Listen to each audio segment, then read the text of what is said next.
The 1980s was the most colourful decade of my time watching football. It was a period when TV screens and newspapers were dominated by players with big personalities, big egos, even bigger hair, and with scant respect for tradition. And how many did you poison? A time personified by a unique character named Mark Jackson. Jacko, to you? I'm a bit toey about this encounter, Mark, given our history. Well, our history's long and, you know, a lot of blokes forget about people that do the wrong thing, and you're one of those blokes that I've never forgotten. Why? Do you want to share with me why? Well, you're a pollutant. You know, you're a pollutant? Yeah, you're a pollutant. You're a toilet-trained AFL jerk media journalist. That's all you are. You're a pubic hair. That's all you are. Mike, let me tell you, explain. Anybody, after their father dies, after a tribunal hearing, right, and then blames you for bringing on the stress, do you reckon you'd have a nice word about any of these journalists? You wouldn't. Did I say that? Well, listen, amongst other things, there was other things said, and, yeah. OK, let's talk about that. You've raised it. Your father died on the night you got suspended for... Was it 8 weeks? Yeah. For the Lee Matthews incident. Yeah. Okay. Lee Matthews incident. He's the one that got charged by the police for assault, for breaking the bloke's jaw. He's the one that went to court and dogged me and said it was my fault. Well, listen, I wouldn't do that to somebody, right? But hang on. And since then, right, he's gone on to coach four AFL grand finals, which I never played. Premierships, yeah, winning, yeah, whatever, right? At the end of the day, what did the AFL actually hand down as a result of doing that? The only player ever at that level to hit somebody and get charged for assault on the ground. This is about you, Mark, not about Lee Matthews. No. It's about an issue that happened in the 80s, right? Yeah. 1985. Which reflects on me badly. But right? you whacked 3 blokes that day. Doesn't matter who I whacked, they were all looking at me. It doesn't matter. No. It's irrelevant. You don't blame Lee Matthews for what you did. I don't blame any of the blokes I hit. Well, they all had it coming. It was Hawthorn. You introduced Lee to this discussion. You were rubbed out for 8 weeks because you smacked Chris Langford twice, Gary Ayres and Chris Mew. Yeah. Well, what's that got to do with Lee Matthews? Yeah, because they were Hawthorn, mate. You know, look at the colours. Please. They're the most boring team in the league. And without the umpires helping the 80s, they wouldn't have gone anywhere. Right? They got everything. I went 8 weeks without a free kick in the 80s, playing in front, holding up packs with Gary Ablett standing all over my head. Please, at the end of the day, they take sets on people, they take sets on players, and they've got their favourites. Before the AFL, the company game took over, which you set up through the media because, you know, you're one of those toilet-trained AFL media people. Is this job is this job your payoff from the job you did, you know, by poisoning everybody out of the game, the Carmens, the Kinks, and writing filth about blokes that affected everybody's families? Come on, Mike, grow up. Are you talking about me, the journalist, are you? I'm talking about you and your group.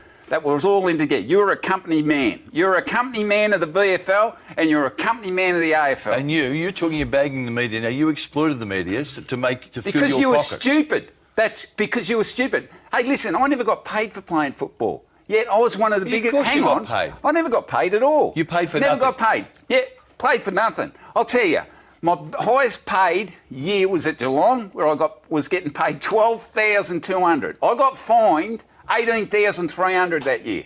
That's your fault. It's not my fault, mate. It's not your fault. Who's dragging them through the gates? Give me some of the squareheads. Give me some of the big names that were pulling people through the gates in. Nobody.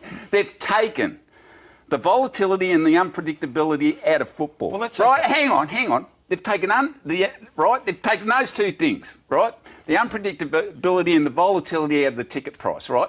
You've got all these players on big cash that'll sign on, but you'll have a frontal lobotomy, you'll have no personality, and you won't give anything to the crowd. So, apart from growing big muscles and being able to run fast. So right? This is coming Speed and confusion. This is coming... Listen, Speed and turn. confusion. My turn. You haven't got a turn. This is my show today. This is coming from a bloke who says he never watches football. Never watch footy. Well, how do you know what's happening? People tell me, because listen, unbeknownst to you, I do 70... fundraisers for clubs around Australia, right? Hey, listen to me. You asked me, you tipped it, let me finish, right? 70, right? And if you think the show's going well, do yourself a favour, you're 70 years old, right? Pray that you get the 71, jump in my car, I'll drive you around Australia to some of these places, right? Where would I end up? Probably in Cooper Pedy down a hole, but that's another story, right? At the end of the day, right, you come and have a look how good football's going in the suburban and the country areas. It's going terrible. I know that. Do you know that? I don't run the game, Mark. I did a fundraiser for Gympie Cats north of Brisbane, right? The AFL is wondering why the game's going terrible up there. I live up there, right? They said, will you come up and do a thing on a Thursday night, come out, talk to the players? I said, I'd love to. I said, what's the AFL doing? Oh, they give us nothing. We're north of Brisbane. All the resources going into Brisbane, doing nothing. Blokes, people volunteering their time, cooking a barbecue to help the footballers grow the game north of Brisbane. They're not doing anything. You got clubs folding in Broken Hill. Look, it's I'm not here unbelievable to the talk to story. you about that. I want to know why a bloke who averaged 3.7 goals a game And that's a cheat. in 82 games didn't reach 100, didn't play for more than 6 seasons, and had to do it at 4 Because clubs. how many games did you play, Mike? Oh, good one. No. How many games did you play? Is that relevant? No, is it? I want use them. Don't put my answers back on your list. I'm asking, did you ever play? Did you ever play at that level? Well, you know the Well, answer you to would have that. known how hard it was to kick a goal at that level, right? At the giving- end of the day. I am conceding that you had the ability and the capacity to kick What, goals. you think that just... Why didn't you last, and why didn't you last Listen, more it's not about you're asking 3 questions in one. Let me tell you, I put a lot of hard work into my goal kicking. Accuracy is Understand. not a God-given talent. It's something that you take 200-300 shots every training night, every day of the week to improve every area of your goal kicking. Learning how to cut the ball in and out of the wind. Hang on. Teaching greats like Tony Lockett when I was at St Kilda, putting time into those blokes and teaching them how to kick it straight, kick it against the wind, how to cut left and right, just like a swing bowler. How many steps to take off, like a fast bowler knows, and comes within a fraction of an inch of that crease, right? It's the same with goal kicking. And when I see these punks, these false alarmers, playing in these, they take a mark 40 metres out, turn their back on the goal. It's just insulting to the blokes like the Dunstals and the Locketts and the Ablets. And It's the just Jacksons. insulting. Okay. And myself, Let me with ask- an average of 3.7 goals a game in terrible sides. Let me ask you again. If a bloke's capable of kicking 3.7 goals a game... Now, before I... let me ask the question. These are the averages for a couple of other blokes we know. Buddy's averaging 3.2. Tommy Hawkins, 2.02. Tex Walker, 2.3. They're false alarmers. You've averaged much They're better false alarmers. than all those. No, but they're false Well, alarmers. how come 4 clubs gave you the flick? Well, let me tell you why 4 clubs gave me the flick, right? I was at Richmond. I would never have left Richmond, right? I started off at South Fremantle. I played a year there. There was a bloke in my position. He had a bad training accident. And Did you cause that? Yeah, I did, but it was in my position. He was out for the season, right? I'm sorry, but that's the way I was taught at Richmond, right? What, to And take out hang the bloke on, in your position? Of course. You train how you play. That's what they said. And if Graham Richmond confronted any of the junior kids, didn't play by those rules, you get the bullet straight away. Bad luck. That's how I was taught, right? I come back to Richmond. Tony Jewell wouldn't let me train within 100 metres of Michael Roach. They keep me in it as an emergency after kicking a record in the reserves, right? Going into that grand final. 1980. Yeah, right?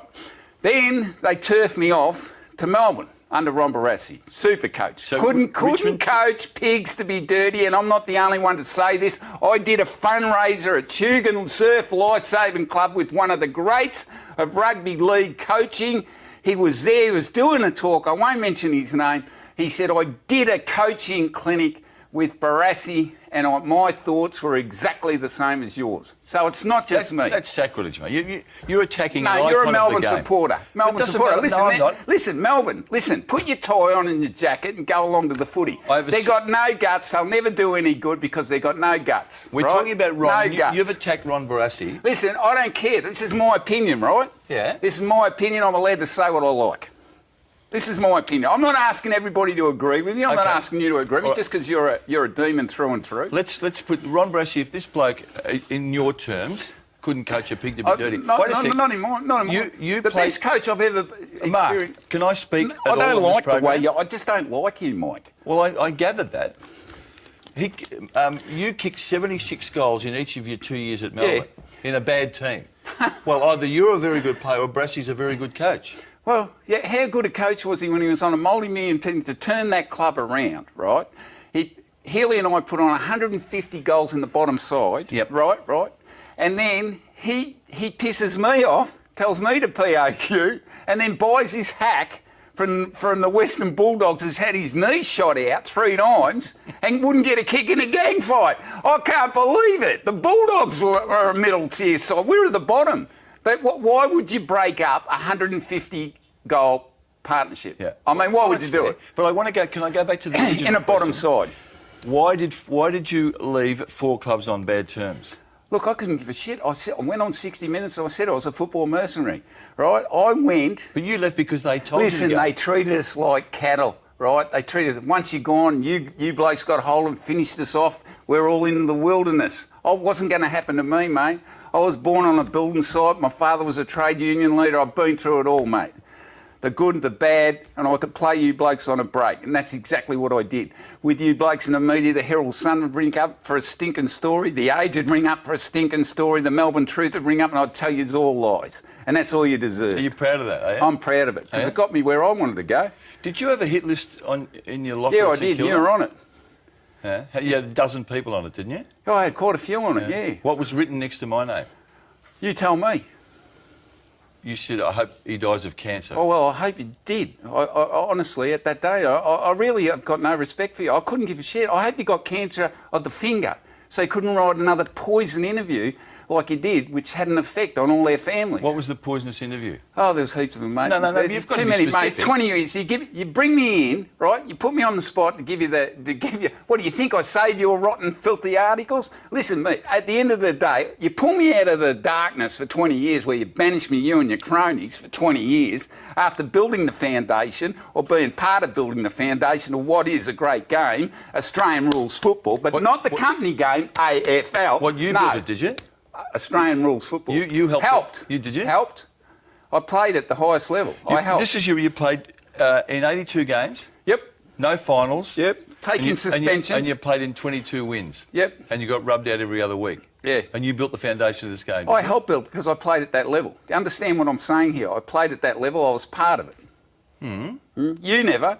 Where were you? I didn't profess to play at that level. Where'd you play? Under 19s in some dirty, rotten grease up the pole at one of these media organisations, and then you sit there, you've got the gall to come and question me about my career and the blood and guts and the hours I put in at training? You're kidding me, are you? Well, so you're not entitled to be an observer if you've watched... I've watched more games than you've ever Observer. seen. As long as you don't get personal in your interviews. Good and bad, Did I get no personal? problem. Yeah, you did. You did, many times. Why don't you explain yourself? If you're making these accusations, why don't you explain yourself? Listen, I don't have to explain myself. No, No, I don't have to, because I'm not in this position talking to you like this, right? Because I don't like you, right? You asked me to come in and do the interview. I said, all right, well, I'll come in on my terms as long as I get to say my piece, right? And then it's all over. You go your way, I go my way. But at the end of the day, the footy public, which is full of punks on computers and those rotten Xboxes and whatever they are, right? They're the blokes that are taken over, right? Now, if you can tell me Australian rules football is in good shape, right? And you reckon it's going to go on because they've got expansion problems, right? Where do they go from here? I mean, at the end of the day, where do they go? This is a story about you. Yeah, I know, but I'm part of this game. I love this game. Do you? I did, mate. I did love that's this game. past tense. I filled the socks up when we couldn't afford a footy. I got me first plastic footy off Norm Gallagher, right? So don't tell me I didn't love the game. I love the game, but I played the richness of the game, not the company game. Are you disappointed, though, that you don't or can't go back to any of the clubs that you played at? Why?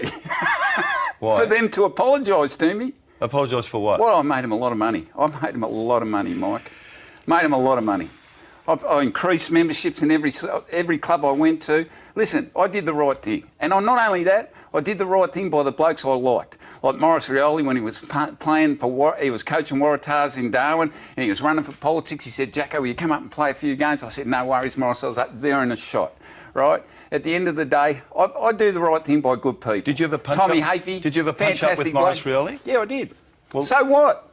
So what? And you actually... You weren't there. You don't know what happened. No, right? I just said, did you have a punch? You don't know what happened. I got set up by his cousin Benny Vagana, who I was living with, another Aboriginal boy in Johnson Court, Cockroach Haven, right, in Fremantle, next to Miss Tattoo Australia, next door. I had to borrow the iron once in, it was frightening.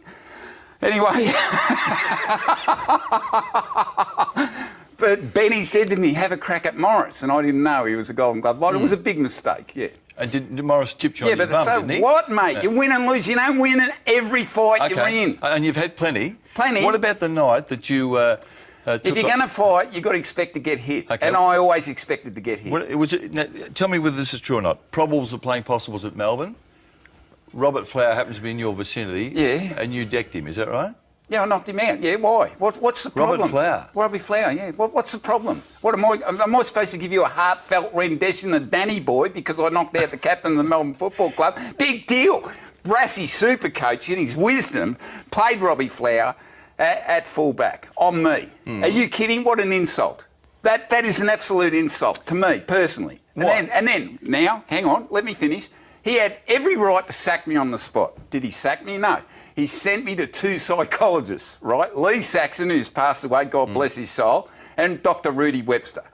They both interviewed me many times. Rudy turned white on one occasion. I shouldn't laugh at that. I didn't mean to laugh at that. Rudy would laugh at it, right? So what's your problem? Are they pressures? So even your teammates in that practice match turned on you. Who cares? So Who the cares? entire Melbourne The list. bottom side, they're all playing for themselves anyway. Who cares if they don't like it? I was a scavenger. I could kick a ball. I only needed 4 opportunities a day. I'd kick 4 goals. I knew where I was. Every moment of every game, I knew where I was. And that's it. And I played for the people, put a smile on it, jumped up, did handstands, spin the ball on my finger. Hey, listen.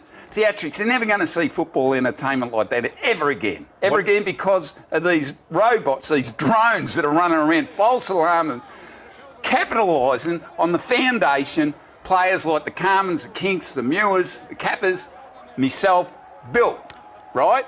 Built. Kept the game alive. Mark, were you playing, the day you did the donkey kick, were you playing on Calvin Moore? Yes. Did Calvin Moore say to you, quote, you'll never be a footballer as long as your ass points to the ground? No. He didn't say that? No. Actually, I was telling Glenn James where to go with my legs. What does that mean? Glenn James is the umpire? Work it out. Looking for Jackson from behind.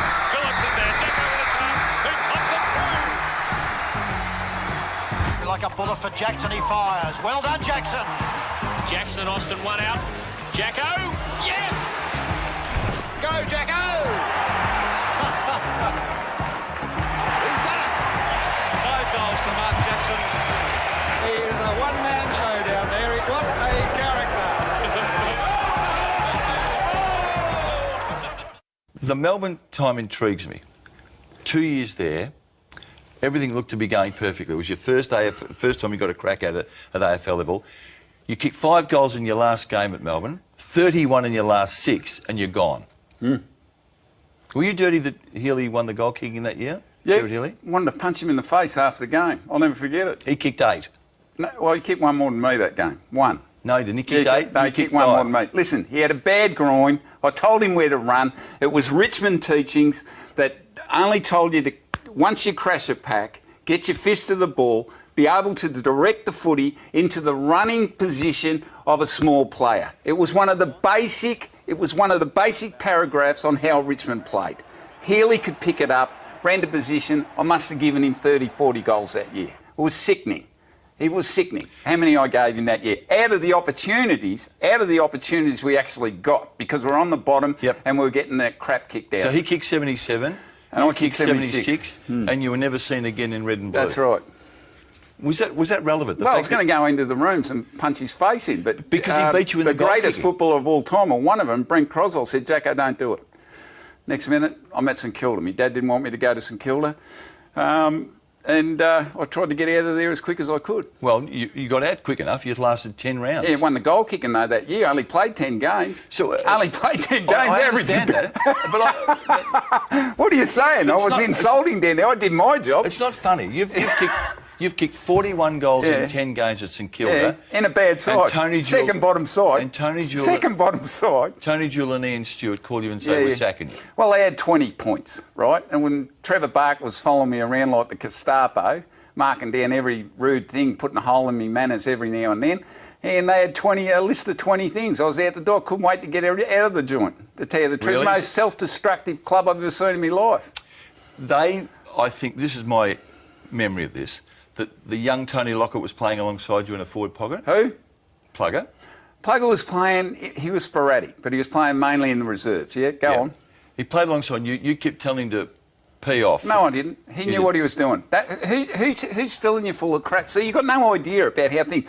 When little players play against a power forward, right, back then, when the game was the game, right, you'd crash the packs. If you couldn't mark it, you had to bring the ball down in the direction of a small player. Yep. Now, the small players in the pockets, whether it be a ruck rover, a rover, or a permanent forward pocket, would horseshoe, take their player out and come under the crashing of The pack. the pack. Yep.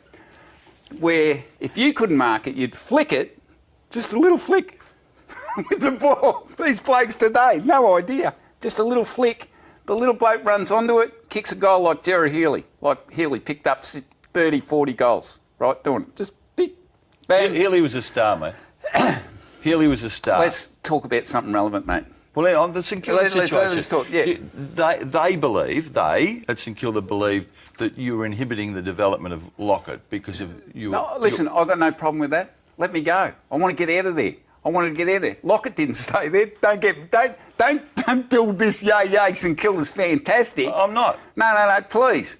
No, you know, right? Because in your drunken stupor in all these pubs around Melbourne during your heyday, you would have heard it. You would have heard the same thing, right? You would have heard drunken stupor. yeah, you would have heard the same thing said. They are a destructive, self-destructive club. I agree with that assessment. Okay. Yeah. And the best thing Lockett ever did was go to Sydney on a short ground, one-on-one, one kick out of the centre, power forward, elbow in the face or the throat, spleen splitter, cartilage cruncher, rib snapper. It's all over for your opposition player. One-hander, one mark on a lead. You got him. You got him cold. And that's what he did, and he kicked the AFL record. Okay. Now, if you compared, just to prove my goal-kicking interest and... experience. Expertise. Right. You don't need to do that. Would I say Lockett, Dunstall? Well, Dunstall kicked most of his goals on the big grounds in Victoria. Tony, who I love to death, because he's just wiped the AFL like myself. One kick out of the centre, tailor-made for a big, strong full forward, right? With aggression. Okay. Anything else won't cut it. I want to go back to where we've been. Your record at Melbourne was outstanding for 2 years. You go to St Kilda, you're 10 weeks into your second club at senior level, and they call you in and say, we don't want you. Good luck. Goodbye. Thank you. So you didn't care. I couldn't give a shit. I was a mercenary. Your pride wasn't... No. Listen to me. You're getting it all wrong. This holding hands and dancing around like, everybody's together and rah, rah, rah. This is not what it's like. This is not what it was like, mate. I'm sorry. You've got a bad, warped idea about what happened back then. You've got a really warped idea how football was played back then on an individual level. It was every man for himself, and that's the way you go into it. You play to your code, which is your team, but anything else is open slather, and that's what it was. You said you were a mercenary, right? Mm-hmm. 10 minutes ago, you told me that you got no money out of football. Didn't get any money out of footy. What are you doing being a mercenary then? You're a pretty poor mercenary. Yeah, I was. Very bad. So you go to Geelong at the end of after St Kilda. We could go into an hour-long length story. But I'm intrigued by your career. Yeah. No, I am. Well, you finished it, you'd know. I finished it. Yeah. You're one of the poison pens, the long sock poison pens that finished it. Yeah, so I messed up. You're a disgrace, Mike. You're a disgrace. So I messed up. You've got no idea how many footballers I talk to going around that have got no respect for what you did in football. You might get all the media awards in the world for being toilet trained by what you were, but you've got no respect. No respect. And blokes won't come up honestly and talk to you, but you know, in the green room, I tell you exactly what I feel. I'm telling you the truth. I don't like you, right? No, I can live and with I'm that. just telling you what blokes think. No, so that's why we've had. Why did Des Tottenham, a legend in the game, want to to punch you in the face? Why have 150 blokes sat there if they've got no respect for the bloke they're talking to? Who? 150 of the biggest names in the game. You haven't got all the biggest names in the game No, yet. but I've got plenty. There's been Yeah, plenty. right. Who've been happy. Listen, I admit you've got you've got a great show, and good on you. And you're getting a paycheck from Fox Footy, another toilet-trained part of the AFL. Great. I feel good for you. You know what I do? I work for a living. That's what I do. I'm not a sycophant. Hey, mate, I'm not a sycophant of one particular area of life. Life's a big place. It's full of big hills and downhills and uphills. I work with a variety of different people. Let me tell you this. This is no picnic for me. Isn't it? No. Geelong. What happened there? What happened there? Yeah. What, you really want to know what happened there? I'll tell you. Last year at Geelong, you've kicked 8 goals in 2 games, and John Devine says on your bike. John Devine would have been better off coaching the Bible studies in Tasmania and staying there at the end of the day. No idea. Absolutely no idea. So none of your coaches had any idea except Tommy Hafey. Mel Brown, Donny Davenport. You wouldn't know who Donny Davenport is. Only he's the greatest skill coach of junior footballers, best teacher of footballers of all time. And where is he? Well, I He tell should you, be in the game. He played at Richmond and he coached Under at Scots 19, College. yeah, exactly right. So I One don't of know the who he is. greatest exponents of teaching the skills of the game. Mm-hmm. And I swear to God, I know nothing, take me as rubbish, but take me for one thing, right? Any of these AFL clubs, they'd be doing themselves a favour to grab someone like Donny Davenport and teaching these kids the skills of the game. I still want to know why you've got such a negative opinion about the current game when you never see it. Well, I'll tell you why, right? Because do you want to hear it, or are you going to just argue? asked you the All right, question. you asked me the question. You're going to let me answer? All right. Now this is what I think, right? I think there's generations of kids that are missing out, right? Because it's turned into an athletic game. These guys that are playing, these false alarmers and imposters, right, should be charged with fraud, right? Because they're not playing the game in the true essence of Australian rules football. Australian rules football rules should be nationally trusted. It should be taken out of the AFL hands, and if they want to change a rule in the game, they have to go to the National Trust to change it. That's one. Secondly, I'll tell you why. Because the generations of kids and the mums and dads that are playing in all these local country areas that are taking their kids thinking they're going to have an equal shot at playing league footy, at AFL footy, right, or Australian rules footy, right, they haven't. It's not an equal playing field. Yet these mums and dads, every morning, Sunday morning, Saturday morning, in the pouring rain, the frost, and they take their kids down thinking, oh, yeah, this is going to happen. It's not going to happen unless you can do a stand and jump of 3 feet, you can run even time, you can do your BIP test. It's crap. Those generations should be in the Olympics, taxpayers' sport. Get rid of these blokes and put footballers. Greg Williams. We would never see another Greg Williams. Gary Ablett, too much trouble. We'll never see another Gary Ablett. Mark Jacko Jackson, the list goes on. So tell me this, Mark. Have you ever seen teams play football better than Hawthorn, the Bulldogs? What do you mean? Half of them can't kick on both sides of their... They've got a boomerang kick from the goal. With the 15 yards out, they've got a boomerang kick. They cheat. They're cheats. They're imposters. You don't think that... They are imposters. You don't- Please, Mike, if you're going to talk Australian rules football, talk about the old blokes that actually built the game and played in the full season. The mid-'80s, when they started turning the rules. When I got railroaded out of the game, because of you, right, in the mid to late 80s, that's when the game changed. When the 12 officiating presidents agreed this. I said on the way out, I said, the game's got 10 years, that's it. Well, it happened in 2 or 3. The 12 original presidents signed the naming rights without going to the members for the naming rights to form the AFL Commission. Do you think that was right? Yeah, I do. Oh, well, I know. And a lot of people think it was wrong because it should have gone to the members as a vote, right? You writing the poison pen, oh, these clubs are going broke. Fitzroy, Sydney, they own 1/12 of Waverley, right? They own 1/12 of multi-million-dollar real estate at the worst. Why couldn't they have lent money to stay in Melbourne? After the break, let's see if there's any chance you can say something nice about me.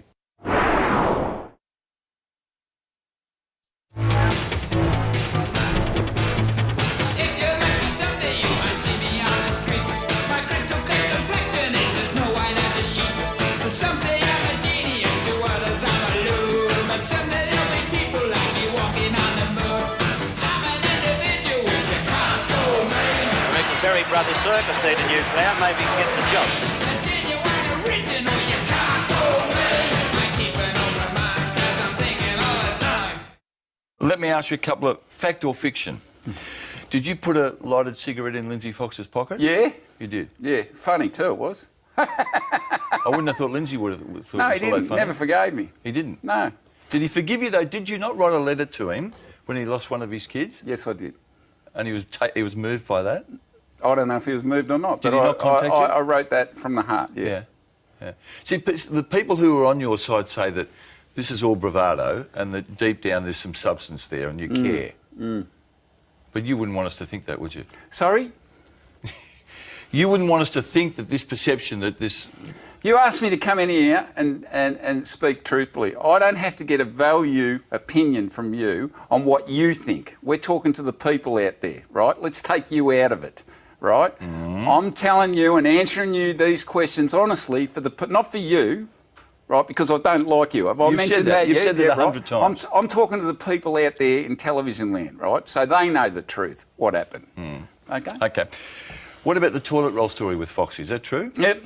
So you put a toilet roll in his... No, bit of toilet paper that was Yeah. stuck to me boot, yeah, and Right. lit it. Okay. Yeah, it was funny. He wouldn't have been all that happy with that, No, would he he? wasn't very, very, very disappointed. Why I've didn't seen he- Lindsay quite a few times Why didn't he since. sack you? Hey? Why didn't he sack Well, I you? don't think it was him that sacked me because my uncles, when he was just starting off, Fox, Carton Coke out of Moorabbin, right? They were working from driving trucks and stuff. So there was a bit of a family It was history down in St Okay, Kilda. okay. Yeah. What about, these are fact or fiction, right? I'm not saying they're true or not. Did you put a brick behind a brake pedal in Trevor Barker's car? Yep. You did. What do you want me to say? What do you mean? I got the sack over that was one of the points. Okay. Are you proud of that? What do you mean? Well, would you have done it again? Your time over Can again? I tell? Do you want to hear the circumstances around that? Yep. Well, I'm not going to tell you because it's a waste of time. Let's move on.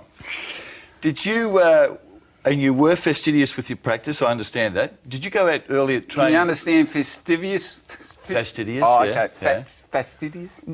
Surely this is not true. You used to get the bag of balls and go out and practice your goal kicking and kick them to a mate in the street?